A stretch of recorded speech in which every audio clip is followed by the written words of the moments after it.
Another suspect. Huli ka, Balbon. 4 na ang suspect ngayon sa pagpatay, pag-abandona at pagsunog sa kawawang mag-asawang Takarajima. Ang babata nyo, nakuha nyong gumawa ng karumal-dumal na krimen, kamatayang parusa, is waving. Isang 20 years old ang suspect, Korean national.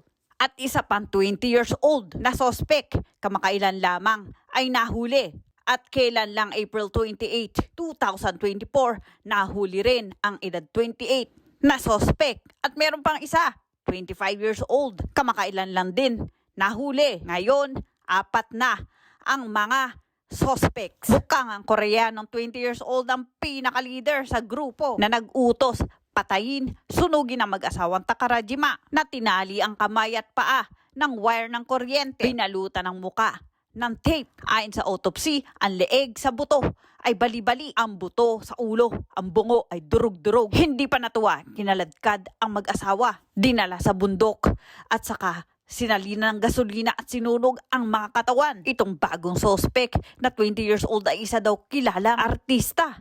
Ngunit ang ginawang krimen ay walang kapatawaran. Huli ang 4 na suspect. Huli kayo, mga Balbon. Ngayon pa lang, dapat na sunugin ang mga kaluluwa nyo sa impyerno. 20 years old na suspect. Ang pangalan, Kang Kwang-ki, Korean national. Ang isa pang 28 years old na suspect, pangalan, Hiraku Sasaki. At isa pang 25 years old na suspect, Ayaken Hirayama. Hindi binanggit ang pangalan ng isa pang 20 years old na suspect, hustisya sa mag-asawang Takarajima.